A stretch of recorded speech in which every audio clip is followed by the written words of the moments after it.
Hebreus capítulo 5, versos de número 1 a 10, assim diz a palavra do Senhor. Pois todo sumo sacerdote é designado dentre os homens, em favor dos quais é constituído nas coisas relativas a Deus, para que apresente ofertas e sacrifícios pelos pecados, capaz de se compadecer devidamente dos que erram por ignorância, porque ele mesmo também está rodeado de fraqueza. Por essa razão, ele deve oferecer sacrifício pelos pecados, tanto pelo povo como também por si mesmo. Ninguém toma essa honra para si, a não ser quando chamado por Deus, como no caso de Arão. Assim, Cristo também não glorificou a si mesmo, para se tornar sumo sacerdote, mas sim aquele que lhe disse: Tu és meu filho, e hoje te gerei. E que também diz em outro lugar: Tu és sacerdote para sempre, segundo a ordem de Melquisedeque. Nos dias de sua vida, com grande clamor e lágrimas, Jesus ofereceu orações e súplicas àquele que podia livrá-lo da morte. E tendo sido ouvido por causa do seu temor a Deus, embora não sendo filho, aprendeu obediência por meio das coisas que sofreu. Depois de aperfeiçoado, tornou-se a fonte da salvação eterna para todos que lhe obedecem, proclamado sumo sacerdote por Deus, segundo a ordem de Melquisedeque. Um texto com teologia profunda e com práticas maravilhosas. É por aí que nós vamos tentar nortear a mensagem dessa manhã. Uma pergunta para vocês: quem é a pessoa que você mais admira? Quem é a pessoa, o ser humano, que você mais admira? Talvez seja um pregador da internet, um desses grandes pregadores. Você ouve, você admira, você pensa: esse pastor deve ser alguém santíssimo, um verdadeiro homem de Deus. Talvez você pense: eu gostaria de estar mais perto dele, pelo tanto que eu o admiro. Ou quem sabe, não seja um pastor, mas seja um cantor do meio gospel. Você ouve ele cantando, você gosta das músicas, você gosta da melodia, e não só isso. Quando ele canta, apesar de você ser reformado, você ainda tem um resquício, um pezinho lá no pentecostalismo. Aí você pensa assim: quer saber? Quando ele canta eu sinto uma unção. Quando ele canta eu sinto algo diferente. Esse cantor, realmente ele é ungido pelo óleo do Senhor. Eu sei que ele canta para Deus porque fala comigo. Ou talvez você seja um pouco mais modesto na sua admiração. Você admira o seu chefe, o quão persuasivo ele é, o poder de dominar e conduzir uma equipe, técnicas de liderança surpreendentes, uma gestão de conflitos espetacular. Você se sente privilegiado de trabalhar com ele. Na verdade, você queria ser como ele, você queria ser ele, e começa a achar que ele tem um caráter puro, reto e plenamente bom. Talvez a gente não pense essas coisas conscientemente, mas inconscientemente nós passamos a admirar as pessoas, começamos a admirar as pessoas pelos seus dons e pelos seus talentos, e acabamos por admirar as pessoas em seu caráter. Uma coisa leva a outra na lógica humana. Eu não sei porque o ser humano é assim, mas ele é assim. E se você for sincero consigo mesmo, você é assim. Talvez você admire um político. O meu político não é corrupto. O meu político é incorruptível. O meu político tem as melhores propostas. Ele tem o plano que vai fazer com que o Brasil dê certo. O meu político, ele é melhor do que todos esses que estão hoje no poder. O meu político é a moralidade em pessoa. Não tem ninguém mais honesto, não tem ninguém mais justo, não tem ninguém melhor do que o meu político de estimação. Nós admiramos pessoas. Começamos admirando pelas suas ideias, pelos seus talentos, pelos seus dons, e acabamos por acreditar que o seu caráter é irrepreensível. Vamos voltar a 2000 anos atrás, em meados de quando a Epístola aos Hebreus foi escrita. Os judeus, destinatários da Epístola aos Hebreus, eles admiravam muito uma pessoa. Quem? O sumo sacerdote. O supremo sacerdote. Não havia ninguém melhor ou maior do que o sumo sacerdote, o chefe de todos os sacerdotes.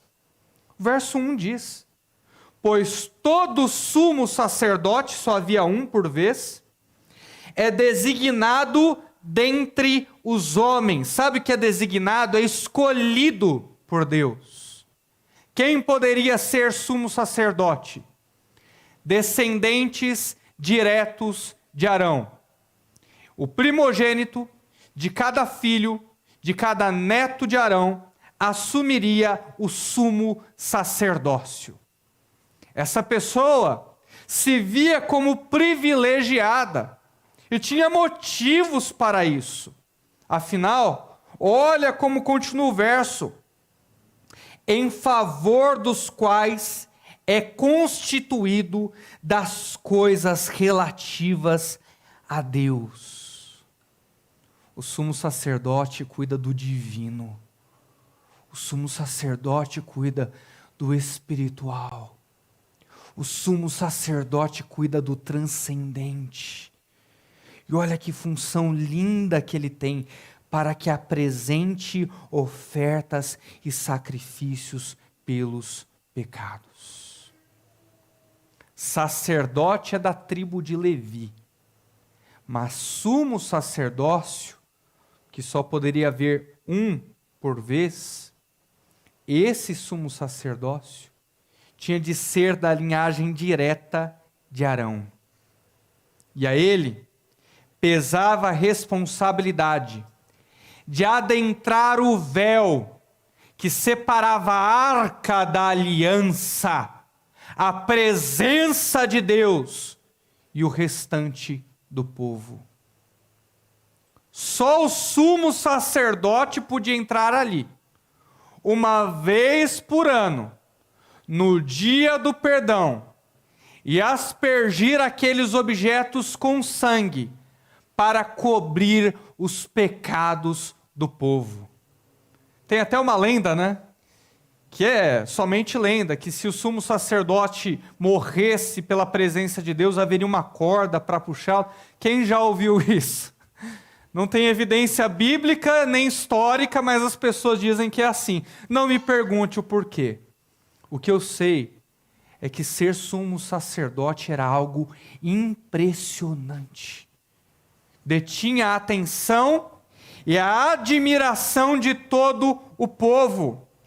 Ele apresentava ofertas pelos pecados. Era um homem santo, um homem reto, um homem justo, um homem de Deus. Ele estava diante de Deus e por vezes era rei. Vocês se lembram que bem lá atrás na história do povo de Israel não havia um rei? O sumo sacerdote é quem ditava a vontade de Deus para o povo. E mesmo quando a realeza cedeu o poder, o sumo sacerdote continuou com uma forte influência. Vocês se lembram de Natã corrigindo Davi?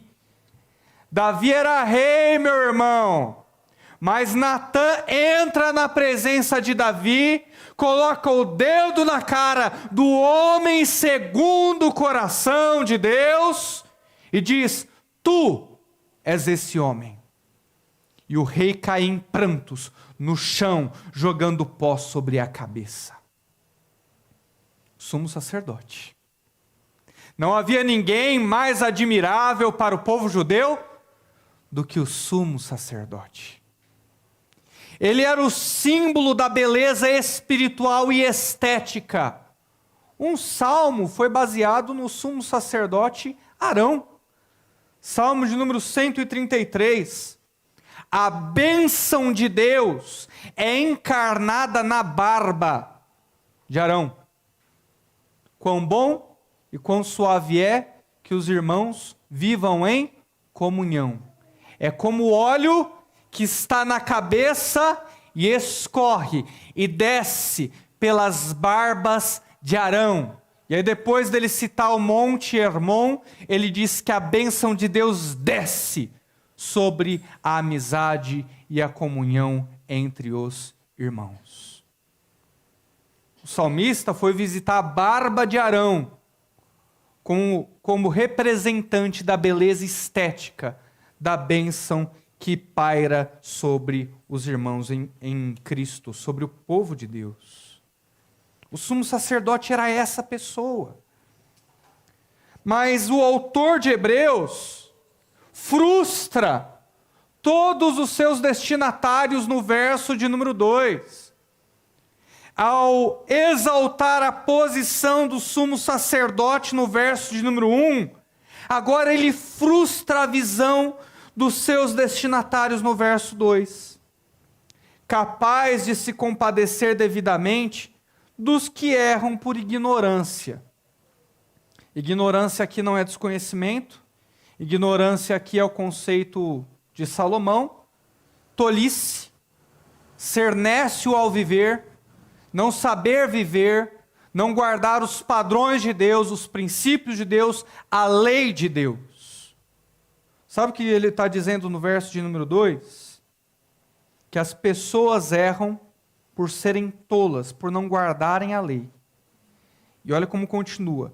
Porque ele mesmo, o sumo sacerdote, também está rodeado de fraqueza. Peraí, não, é o sumo sacerdote, é um homem de Deus, ele entra no Santíssimo.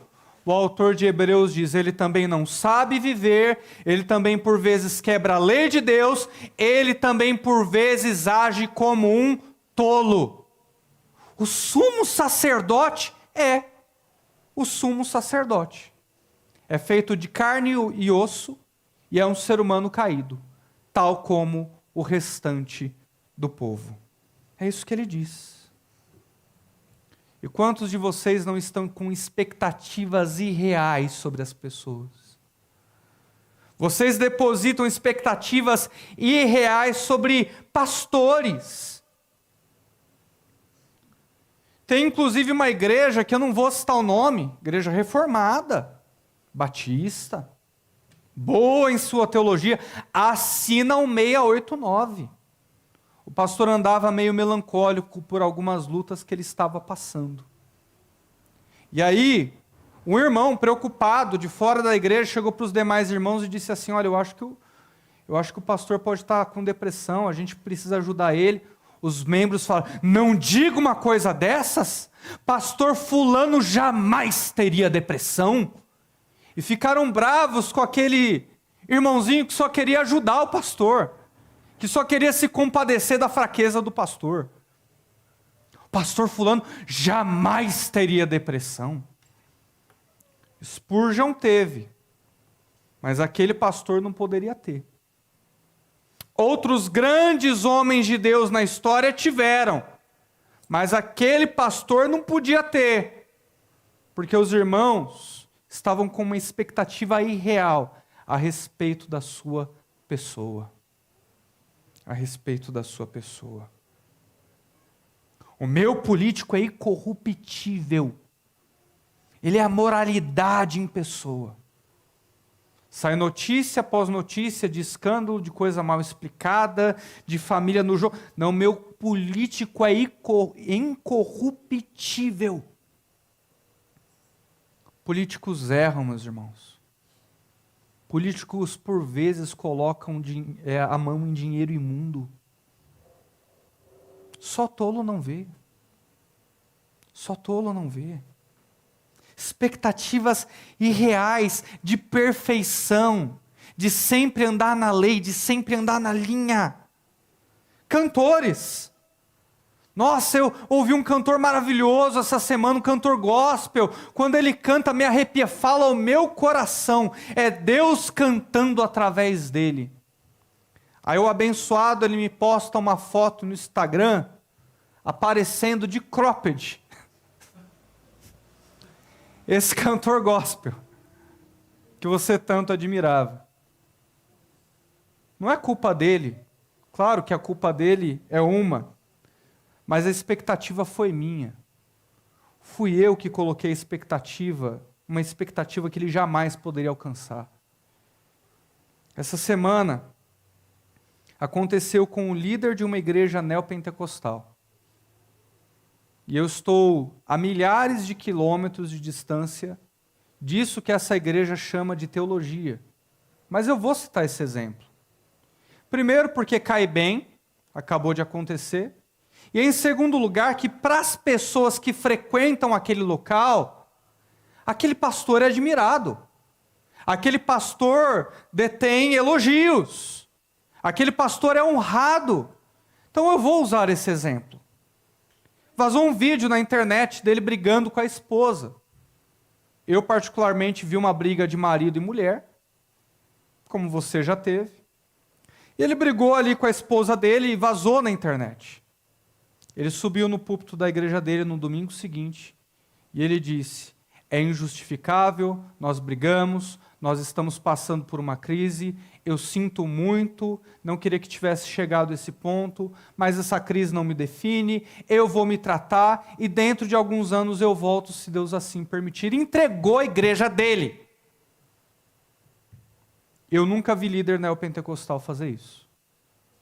Salvo engano, eu não me lembro de um líder pentecostal ou neopentecostal que caiu em escândalo e fez isso. A atitude foi boa. Da teologia e do que ele acredita, depois a gente conversa, mas a atitude é boa. Expectativas irreais. A gente espera a perfeição daqueles que não detêm perfeição. Por isso que eu também confessei os meus pecados aqui, meus irmãos.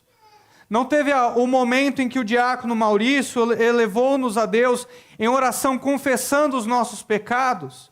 Eu não fiquei olhando para vocês, olhando e dizendo, deixa eu ver eles confessarem os pecados. Vocês estão precisando mesmo, viu? A semana de vocês, eu imagino como é que foi, vocês escorregaram. Não. Eu estava aqui confessando os meus irmãos, porque eu sou tão pecador quanto vocês. Eu digo isso com temor e tremor em meu coração. Porque Ele mesmo também está rodeado de fraqueza. Expectativas irreais.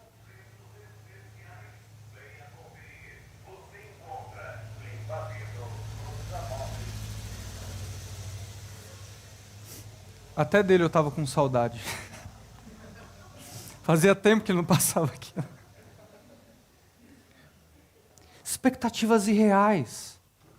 A gente coloca sobre os ombros de homens algo que só Cristo merece. A maior virtude que os homens podem ter, ainda é uma pequena fração da perfeição que existe em Cristo. Ele é incomparável. Ele é único em sua estirpe. Homens, ainda que de Deus, erram, pecam, não voluntariamente, mas por fraqueza na carne, como diz a parte final do verso de número 2. Não queremos ser tolos, mas somos. Não queremos tropeçar, mas tropeçamos. Não gostaríamos de errar, mas erramos. É isso que a gente faz. E o verso de número 3 diz: é a prova de que o sumo sacerdote é pecador. Ele usa a lógica para mostrar ao povo judeu que eles não devem colocar o sumo sacerdote em uma posição de perfeição.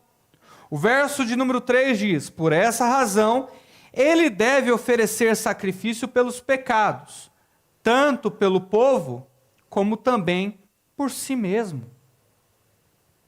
O sumo sacerdote, quando oferece sacrifício pelo povo, também oferecia sacrifício pelo seu pecado. Porque se ele não oferecesse, ele não poderia estar ali. E é por isso que eu confesso os meus pecados. E eu tomo cuidado de, diante de Deus, confessar a cada um dos meus pecados, para que eu possa estar aqui e ministrar a palavra de Deus a vocês. E ministrar a palavra de Deus a vocês. Essa é a prova. Verso de número 4. Arremata a questão. Conclui a questão. Ninguém toma essa honra para si. Se todos são pecadores, quem ia querer ser sumo sacerdote? Talvez você levantasse a mão agora porque você é do Ocidente. Mas pensa com a cabeça do Oriente há 2000 anos atrás. Sumo sacerdote.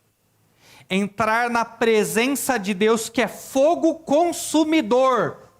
E você sabe que é pecador. Quem que ia querer essa honra para si? Eu entrar ali, eu falo, não, vai você, pode ir, fica tranquilo, irmão, eu estou bem, vai você, eu não quero não. Porque eu sei que no momento que eu colocar o meu pé ali, eu vou ser fumegado pela santidade de Deus, porque os meus pecados não podem resistir. Quem que quer uma honra dessa para si? A resposta é ninguém, a não ser quando chamado por Deus, como no caso de Arão. Sabe por que Arão pode entrar na presença de Deus? Sabe por que os seus descendentes podem entrar na presença de Deus? Não é porque eles escolheram, não é porque eles quiseram, não é porque eles são arrogantes o suficiente para entrar, mas porque eles foram escolhidos pelo próprio Deus. Você pode entrar, você vem, faz a expiação, faz a cobertura pelos pecados do povo, e depois saia, e depois vá embora, senão você não poderá resistir à minha santidade. Se não for escolhido por Deus, ninguém resiste à sua presença. Como no caso de Arão. Ele e a sua descendência tinham autorização divina para entrar no Santo dos Santos. Portanto, pare de colocar os homens nessa posição de perfeição. Pare de esperar deles uma conduta que só Cristo pode saciar. Que só Ele, que nunca teve pecado e nunca tropeçou em uma letra, um tio da lei, pode oferecer. O resto são homens caídos, homens que por vezes agem como ignorantes, que por vezes agem como tolos. No reino de Deus, não existem super-heróis, não existem super-heroínas. Só existem homens e mulheres fracos o suficiente para que Deus os use por intermédio da sua graça. É esse homem que eu quero ser. É esse homem que você deveria desejar ser. É essa mulher que você deveria desejar ser. Pare de colocá-los nessa posição de perfeição. Verso 5. Pode olhar o verso 5. Olhe com atenção e aproveite bem, porque é a única similaridade entre o sumo sacerdócio de Cristo e o sumo sacerdócio araônico. A única. Não tem mais nenhuma outra. O restante é só contraste sacerdotal. Título da mensagem, inclusive. Contraste sacerdotal. Olha a similitude. Assim Cristo também não glorificou a si mesmo para se tornar sumo sacerdote, mas sim aquele que lhe disse, Salmo de número 2, está citando o Salmo 2, Tu és meu filho, hoje eu te gerei. Quem escolheu Jesus como sumo sacerdote? Deus. Quem escolheu Arão e sua linhagem como sumos sacerdotes? Deus. Essa é a similaridade entre as duas espécies sacerdotais. E as coincidências acabam por aí. Ambos foram escolhidos por Deus. Mas Cristo, ele era filho de Deus. O filho de Deus. O filho gerado por Deus. O nosso sumo sacerdote não é apenas um homem caído e comum como nós. O nosso sumo sacerdote é o Filho de Deus encarnado. Aquele que fala por Deus, que fala em nome de Deus, aquele que nunca pecou, aquele que nunca tropeçou. O nosso sumo sacerdote é filho, é filho. E só por esse salmo, citado no verso de número 5, a gente já pode perceber o quanto o nosso sumo sacerdote é superior ao sumo sacerdote araônico. O quanto é superior. Os judeus tinham um sumo sacerdote, um homem comum.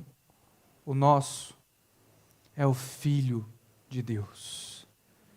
Verso de número 6.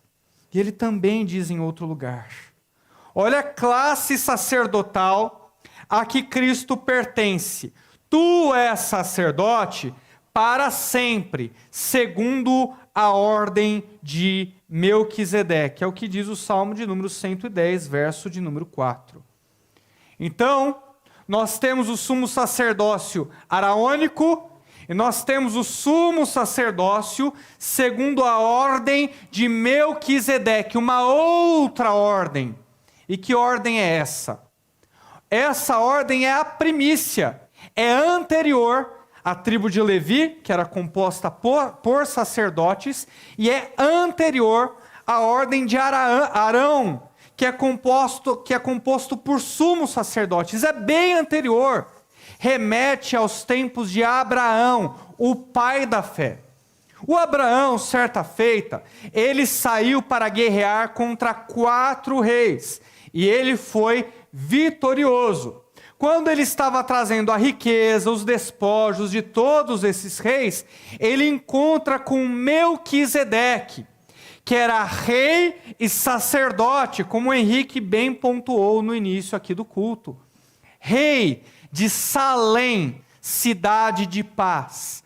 Rei da paz, príncipe da paz, era esse Melquisedeque. E Salém, segundo alguns arqueólogos bíblicos, mais tarde se tornou Jerusalém. Esse rei de Jerusalém também era sumo sacerdote do Deus Altíssimo. Cabeça de um pagão, vários deuses, uma centelha de deuses ao redor, mas aquele sumo sacerdote era sumo sacerdote do Deus Altíssimo, do Deus que está sobre todos os deuses, do Deus que preside a Assembleia dos Deuses, do Deus que é mais forte, mais poderoso do que qualquer entidade, do único Deus, do verdadeiro Deus, do Deus Altíssimo. De onde vem Melquisedeque? Ninguém sabe. Não tem início, não tem fim, mas governa e é sacerdote do Deus Altíssimo. De onde Cristo vem? Ninguém sabe, não tem início, não tem fim, é o alfa, é o ômega, é o primeiro, é o último, é o nosso príncipe da paz, o principado está sobre os seus ombros, ele é o rei do universo, é o nosso sumo sacerdote. Melquisedeque só aparece de novo na Bíblia, nesse salmo. Tu serás para sempre sacerdote, segundo a ordem de Melquisedeque. Para que o novo sumo sacerdote assumisse, era necessário morrer. Cristo morreu, um outro sumo sacerdote deveria assumir, não é? mas Cristo ressuscitou e nunca há de morrer de novo. Ele vive eternamente, para sempre, amém. E essa ordem foi concebida e promulgada por Deus de uma vez por todas, para o nosso benefício. É a ordem de Melquisedeque. Olhe para aquele que detém a ordem de Melquisedeque, uma ordem superior araônica. E não é só uma ordem superior em seu tipo teológico, não. Se isso já não fosse grande o suficiente. Olha a revelação do verso de número 7. O verso de número 7 mostra um close no jardim do Getsêmani. É uma lente de aumento do que aconteceu no jardim do Getsêmani, enquanto Cristo intercedia pelos nossos pecados, quando ele estava prestes a entregar a sua vida. Verso 7. Nos dias de sua vida, com grande clamor. Sabe o que é com grande clamor? Jesus não entrou para fazer expiação pelos pecados, ali no jardim do Getsêmani, para interceder por você. Ele não entrou com voz mansa. A palavra de Deus diz que ele suava sangue. E aqui mostra um pouco do conteúdo do que ele falou. Ele gritava, ele urrava com grande clamor, ele pedia, ele estava preocupado. E lágrimas. O que no sacerdócio araônico poderia ser solene, aqui com o sumo sacerdócio de Cristo, foi apaixonado, foi afeiçoado, foi feito cheio de sentimentos, se entregando em oração por você e pelo ato que ele ia oferecer na cruz do Calvário. Jesus ofereceu orações e súplicas àquele que podia livrá-lo da morte.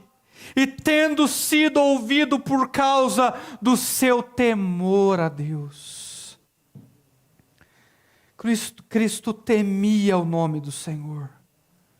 Cristo, ele intercedia por mim e por você. Cristo urrava, Cristo pedia. Foi isso que ele fez ali no jardim do Getsêmani.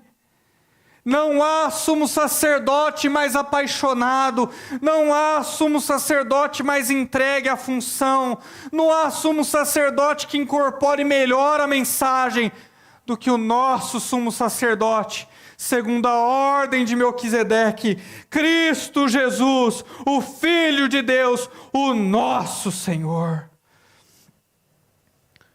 E ele foi ouvido por causa do seu temor a Deus.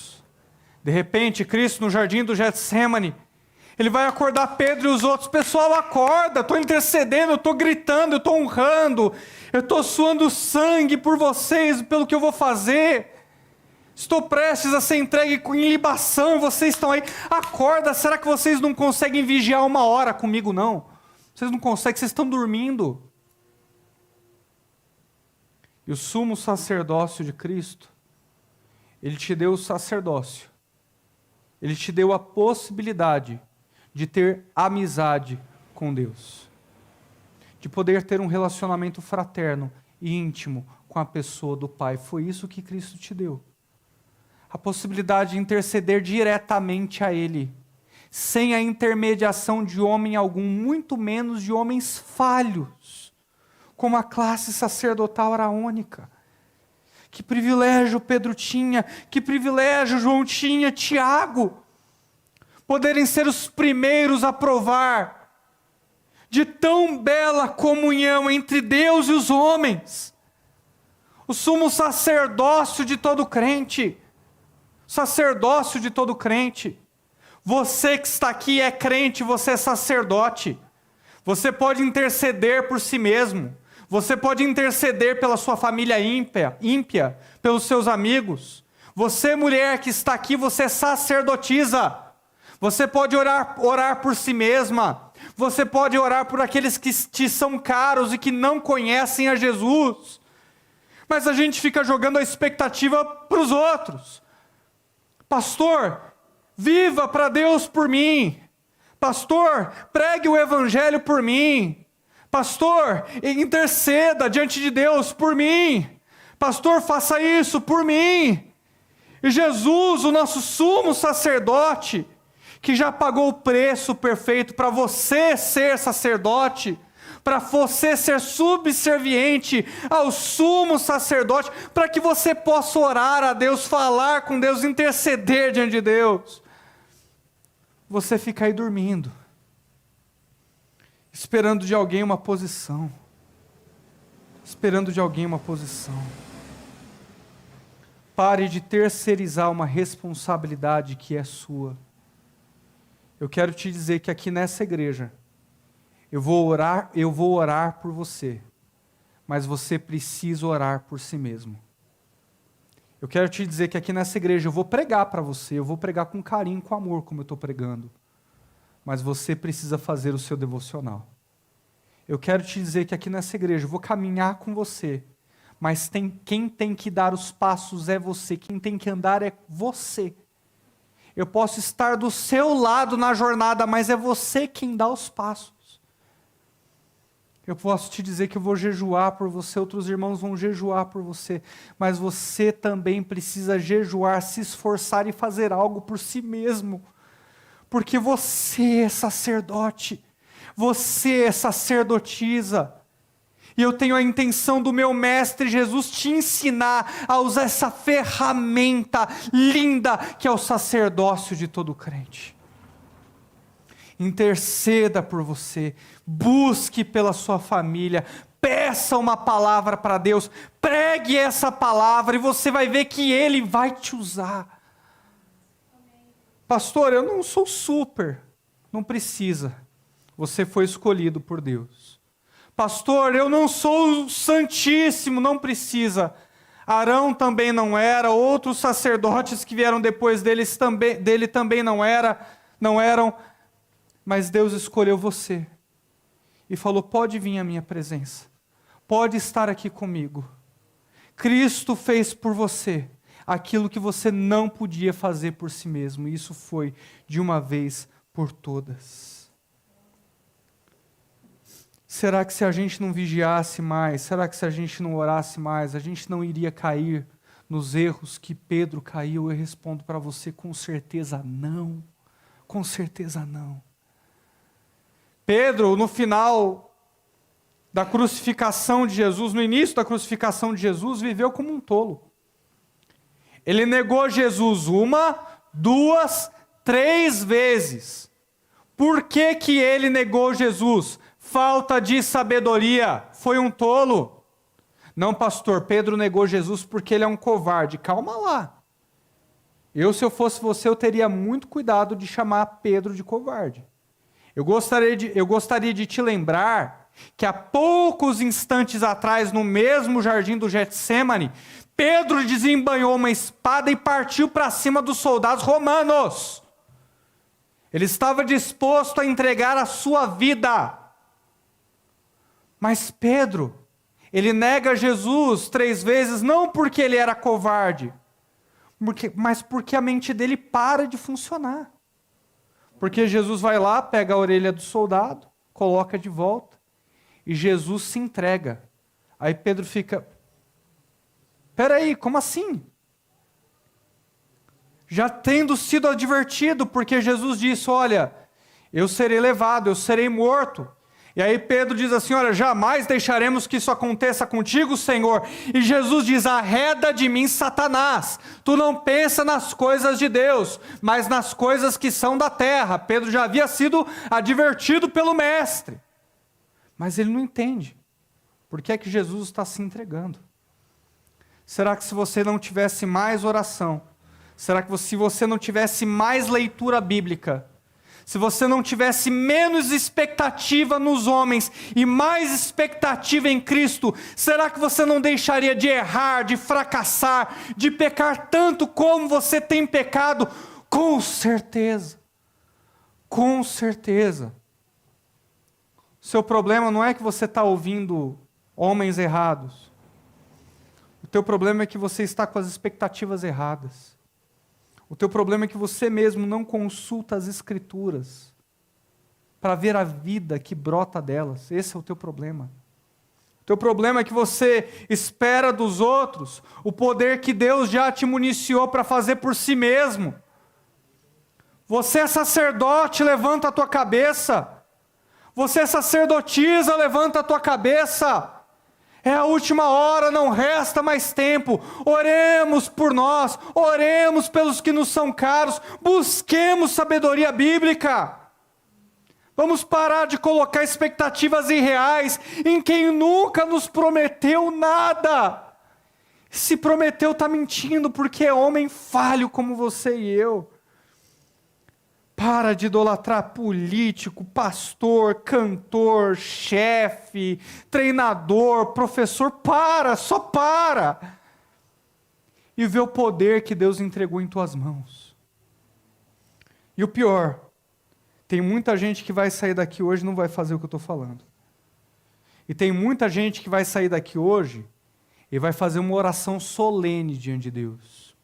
Senhor, o que o pastor falou é verdade, por favor. Eu peço que o Senhor me dê mais santidade, que eu estou precisando. Não. Como Cristo, seguindo o exemplo do nosso Senhor, urre, berre, grite. Aonde está a loucura, gente? Aonde está a loucura? Eu já falei algumas vezes aqui, eu não canso de repetir. Se você mora em apartamento e tem dificuldade de orar, tira o cabo do Wi-Fi, pega a chave, joga, fecha, tranca a porta do seu quarto, joga a chave pela janela, deixa cair lá embaixo, e vai orar e pede a Deus e urra e peça e grite, e só tenha certeza de que você saiu daquele quarto quando Deus te ouviu. E quando é que Deus vai te ouvir? O verso de número 7 diz: por causa do seu temor a Deus. Quando você sentir medo da presença de Deus, quando o teu corpo começar a tremer, quando você observar pela fé e pela tua confiança a grandeza que existe no nome de Jesus, aí você pode sair do teu quarto e não antes disso. Aí você grita lá embaixo para alguém te dar a chave, para alguém abrir para você, mas não perde essa experiência. Quebra a tua televisão, quebra o que te distrai, quebra as distrações. Uma oferta generosa que eu vou fazer para você, uma proposta generosa. Esquece o shopping hoje. Restaurante, você marcou, fez reserva? Esquece. Vai amanhã, vai outro dia. Mas tem tanta gente que não está avivada aqui. Tem tanta gente que está fria, que está morna. Tem tanta gente que anda capenga espiritualmente porque espera dos outros algo que Deus confiou em suas mãos. Em suas mãos. Ore, peça, berre, interceda, tema o nome do Senhor, mas só saia do seu quarto quando você tiver a certeza de que você fez isso. E pode ter certeza que você vai ser avivado. E pode ter certeza que você vai ser revigorado. E pode ter certeza que você vai sair um novo homem, uma nova mulher, capaz de pisar cobras, lagartos, escorpiões, de superar tudo na vida, de passar pelo que tem pela frente. Porque você teme a Deus e não aos homens, a divindade e não as circunstâncias. Porque você conhece a tua identidade de sacerdote. E se o sumo sacerdote humano, ele por vezes é ignorante, o nosso sumo sacerdote aprende. Enquanto o sumo sacerdote humano tropeça, o nosso sumo sacerdote, que é Cristo, ele se aperfeiçoa. Verso de número 8. Embora sendo filho, sendo um bebê, sendo um feto, ele aprendeu, oposto de ignorância colocado lá nos inícios dos versos. Ele aprendeu. Ele não é como o sumo sacerdote de Arão. Ele aprendeu. Ele foi galgando degraus, ele foi dando passos em obediência. Ele aprendeu a obediência. Ele passou pela experiência da aprendizagem da vida.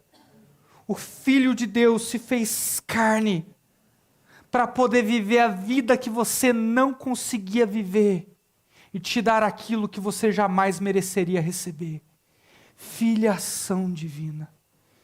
Filiação divina. Por que você não é avivado? Porque a tua visão dos homens é elevada e a tua visão de Cristo é pobre, ponto. É por isso que você não vive um avivamento. É por isso que você não larga os teus pecados. É por isso que você anda capenga, tropeçando. Por isso.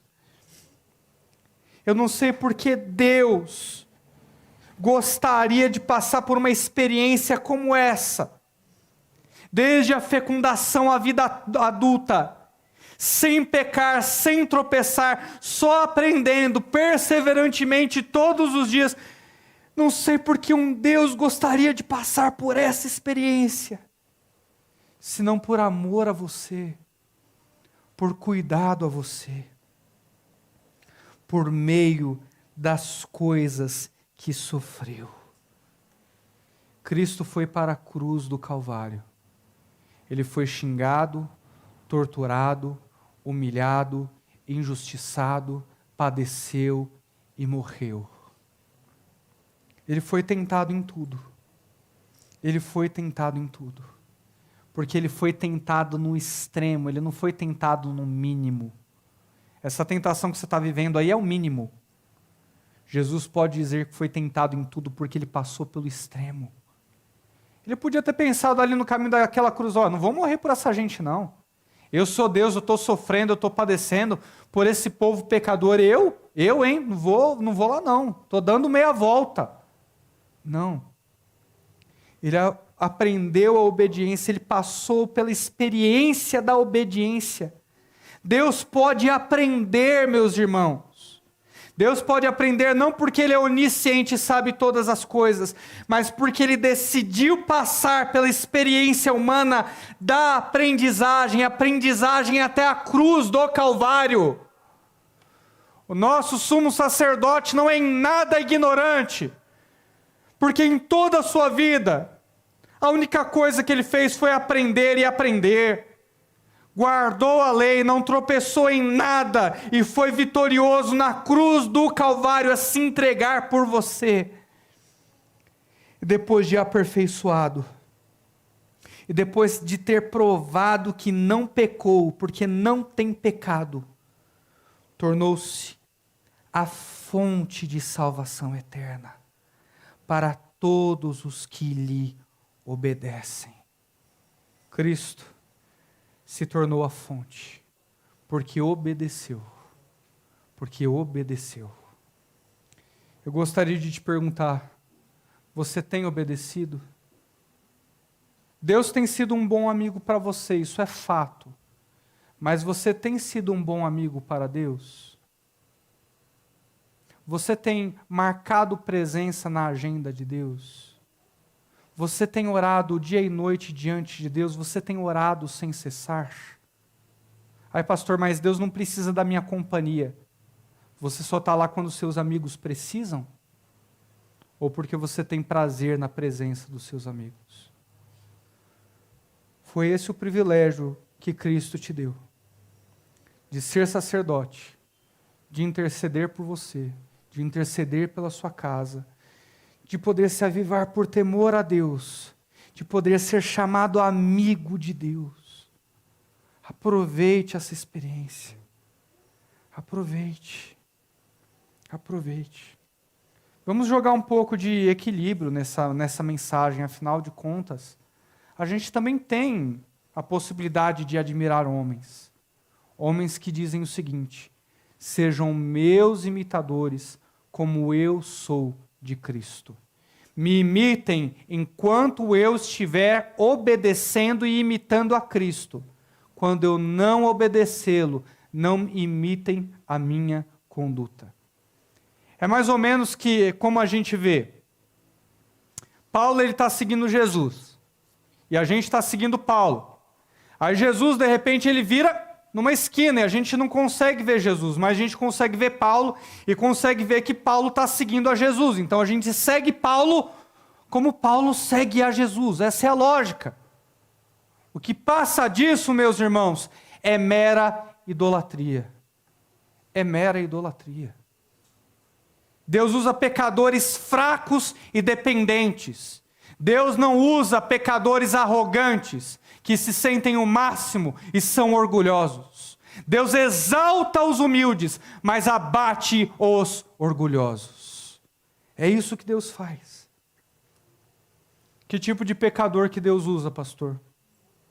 Deus usa réus. Réus confessos. Deus usa réus confessos.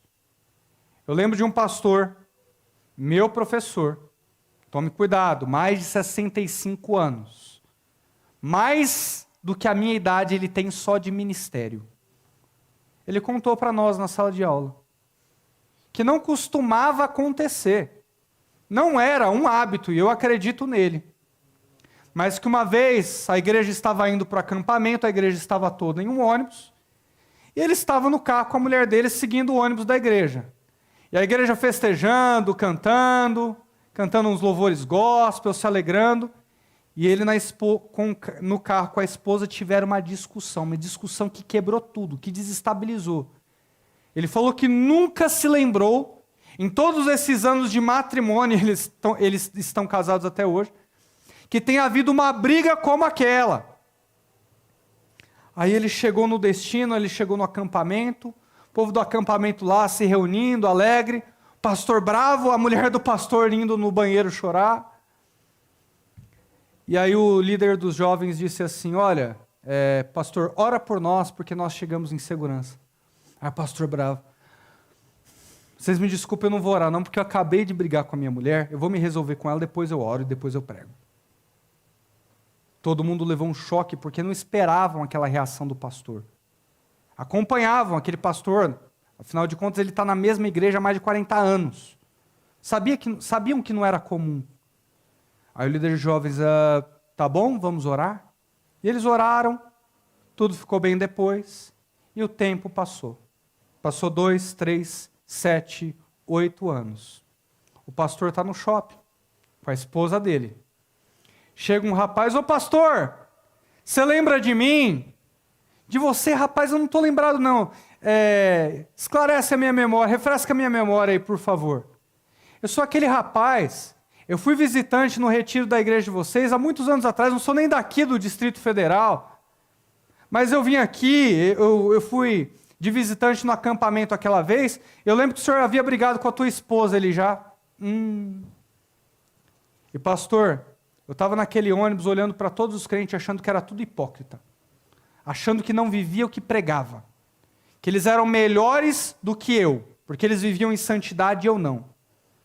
E quando eu cheguei no acampamento e ouvi o Senhor admitir um pecado, confessar um pecado, meu coração foi quebrantado. Eu voltei para São Paulo, procurei uma igreja bíblica, sou batizado, estou na igreja até hoje. Eu falei, graças a Deus! Só tem um tipo de réu que Deus usa, meus irmãos, réus confessos. Réus confessos. Está cheio de líder espiritual orgulhoso, está cheio de gente em posição de honra, cheia de orgulho. Mas pode ter certeza que se Deus não abater eles agora, vai abater na eternidade. Mas valorize o sacerdócio que Jesus Cristo te entregou. Ele te entregou, ele não entregou a nenhum outro. Ninguém pode fazer por você aquilo que só você pode fazer por si mesmo. Eu posso estar com você, mas você tem que agir, você tem que fazer. Verso de número 10. Proclamado, sumo sacerdote de Deus, segundo a ordem de Melquisedeque. Proclamado sumo sacerdote por Deus, segundo a ordem de Melquisedeque. Esse é o nosso Cristo, esse é o nosso Senhor, que entregou a você um relacionamento fraterno com Deus. Aproveite. E se existem alguns que me admiram aqui na comunidade, eu gostaria de dizer algo a vocês. sejam meus imitadores, como eu sou de Cristo. Levante-se, fique de pé, eu quero orar com você.